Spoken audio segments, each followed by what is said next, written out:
18 Agustus 2022, aku baru saja menyelesaikan novel karya Haruki Murakami yang berjudul Colorless Tsukuru Tazaki. Karena merasa butuh penyegar jiwa setelah melihat sisi gelap dunia, aku mulai membaca Bumi Cinta.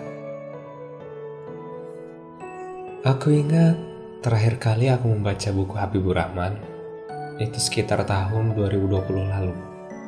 Setelah itu, aku bertualang membaca karya novel penulis lain seperti Andrea Hirata, Haruki Murakami, dan Sibel Eraslan. Kembali membaca buku Habibur Rahman setelah 2 tahun lamanya, serasa seperti pulang ke rumah. Mengingat akar utama, kenapa aku mulai menulis cerita. And man, it feels amazing. Bumi Cinta bercerita tentang Muhammad Ayas yang datang ke Rusia untuk melakukan penelitian guna menyelesaikan studinya. Dia meneliti tentang perkembangan Islam pada zaman pemerintahan Stalin di Rusia. Itu tujuan karakter utama, tapi bukan inti dari cerita. Ada beberapa poin inti yang novel ini tekankan, yaitu mempertahankan prinsip, menemukan jati diri, dan mengembalikan jati diri. Habibur Rahman punya style penulisan yang rapi, elegan, baku, tapi tidak kaku. Membuat pembaca bisa menikmati bahasa Indonesia yang disusun dengan indah, sembari belajar kata yang mungkin jarang terdengar. Beliau sangat detail dalam penjelasannya, sampai-sampai aku bisa merasakan kejamnya komunisme di zaman Stalin.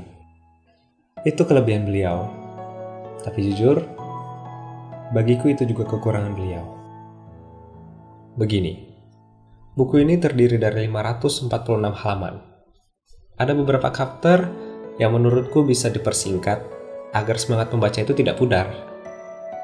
Contohnya, di chapter 1 tiba di Moskwa. Chapter ini menceritakan kedatangan Ayas ke kota Moskwa, Rusia.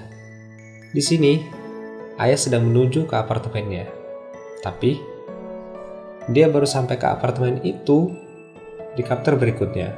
Ada detail yang diberikan untuk menghidupkan kota Moskwa. Aku pribadi tidak masalah dengan hal ini, karena aku memang suka baca. Tapi, menurutku, chapter ini bisa dipersingkat untuk mempermudah pembaca awam. Tapi untungnya, karakter di novel ini memiliki konflik yang menarik untuk diikuti. Dari sini aku akan membongkar seluruh isi novel ini, jadi untuk kalian yang gak mau kena spoiler, aku sarankan untuk lompat ke menit ini. Oke, ini warning terakhir dari aku. Big spoiler alert. Bumi Cinta secara konsisten mengangkat tema tentang kehampaan jiwa. Dan setiap karakter di sini memiliki kehampaan jiwanya masing-masing, yang mungkin salah satunya akan relate dengan kita. Ada David yang merasakan kehampaan jiwa karena cara hidup bebas tanpa aturan agama yang membimbingnya. Ada Anastasia Palazzo yang merasakan kehampaan jiwa karena dia tidak pernah bertemu dengan laki-laki yang mencintainya dengan tulus. Dan ada Madame Ekaterina yang merasakan kehampaan karena harus hidup dalam kepura-puraan. Yelena adalah salah satu teman satu apartemen Ayas di Rusia. Dia gadis yang baik, perhatian, dan ramah. Namun, dia menentang keras konsep agama, serta kenyataan Tuhan. Dan, pekerjaan Yelena adalah kupu-kupu malam. In fact, dia adalah salah satu kupu-kupu malam teratas Rusia. Tapi karena itulah, dia merasakan hampa. Setiap kali dia bekerja, dia merasa seperti bukan manusia. Lubuk hatinya merontak sakitan, tapi tuntutan hidup membuat dia tidak punya pilihan. Sebenarnya, Yelena sangat ingin hidup layaknya manusia terhormat, tapi dia buta arah, tak punya pedoman kemana harus dia bawa hidupnya. Sampai ada satu kejadian di mana dia harus meregang nyawa. Dia benar-benar diperlakukan seperti binatang oleh para lelaki hidung belang dan berakhir dengan dibuang seperti anjing liar. Dia dibuang ke gang sempit kota Moskwa, dibiarkan tergeletak begitu saja di tengah salju yang tebal. Dalam keheningan malam, dia merenungi nasibnya. Dia tidak bisa merasakan tangan dan kakinya karena telah lebam dan patah. Apakah aku akan berakhir seperti ini? Seperti anjing yang mati membeku karena penyakit. Di momen ini, pertama kalinya dia meminta pertolongan kepada Tuhan. Dia benar-benar mengakui segala kesalahan dan dosa yang telah dia perbuat. Kalau aku diberi kesempatan untuk hidup, aku janji, aku akan memperbaiki hidupku, Tuhan. Di saat itu cahaya harapan turun. Seseorang datang menolong Yelena. Orang itu tak lain dan tak bukan adalah Ayas, yang menemukan Yelena tergeletak setelah mendengar teriakan minta tolong dari seorang gelandangan. Ayas awalnya ragu untuk membantu, karena takut terjerat penipuan dan akhirnya menyeret dia dalam kasus kejahatan. Tapi gelandangan itu tidak menyerah. Dia terus memaksa Ayas untuk membantu Yelena. Sampai sang gelandangan mengatakan sesuatu yang menohok hati Ayas. Kenapa kau tidak mau membantu orang lain? Kenapa kau sama seperti mereka yang berhati dingin? Apa kau pikir kau tak memerlukan bantuan orang lain? Tidak ada lagi kah manusia yang berhati manusia sekarang ini? Sudah tidak ada rasa iba di antara kita semua. Ayas terdiam. Dia ragu untuk menentukan langkahnya. Sang gelandangan yang sadar akan hal itu tidak membuang kesempatan. Dia langsung menarik Ayas ke tempat Yelena berada. Dan Ayas teringat perintah Allah Subhanahu wa Ta'ala dalam Al-Quran untuk menjaga nyawa sesama manusia. Yelena pun terselamatkan. Namun itu bukan akhir cerita Yelena mencari cahaya kehidupan. Di sini aku akan menyimpan ending Yelena, agar kalian bisa merasakan kehangatan buku Habibur Rahman. Kita beralih ke Linur. Linur juga salah satu teman satu apartemen Ayas di Rusia. Gadis Rusia berkulit putih, rambut pirang, dengan tatapan yang sangat dingin.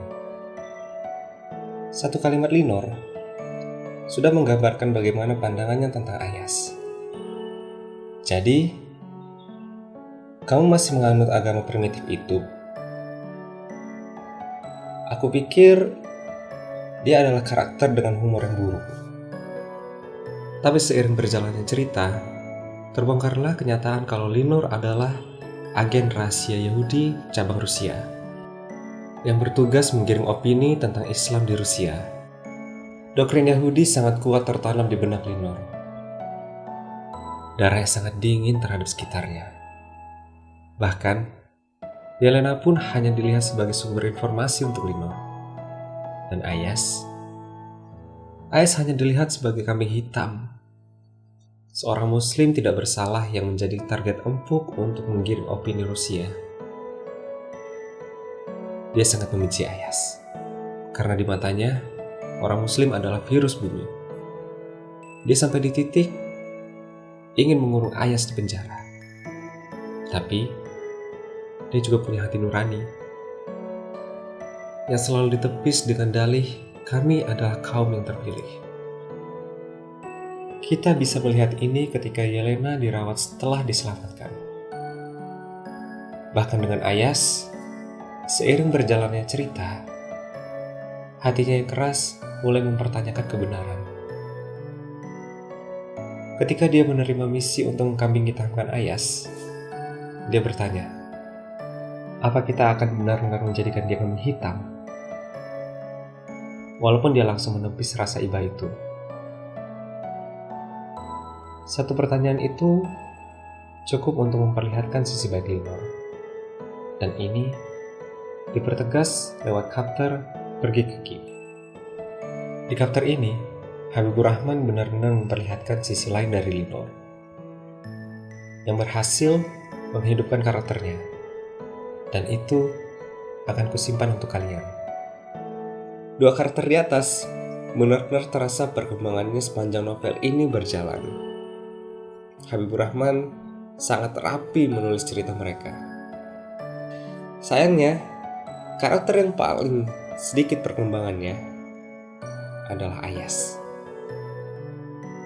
Dari awal kita kenal Ayas, dia adalah pelajar Indonesia yang memegang teguh imannya. Dia benar-benar mengindahkan ilmu agama yang dia punya. Dia tegas, baik, penyayang, dan sedikit kurang peka. Sampai akhir pun, dia adalah pemuda yang teguh imannya, baik, tegas, penyayang, dan sedikit kurang peka. Tapi ada satu hal yang menjadi kekurangan Ayas. Dia suka wanita cantik. Dan itulah hal yang menyelamatkan karakter ini. Dalam cerita Ayas, dia benar-benar diuji dengan rasa kagumnya akan kecantikan wanita.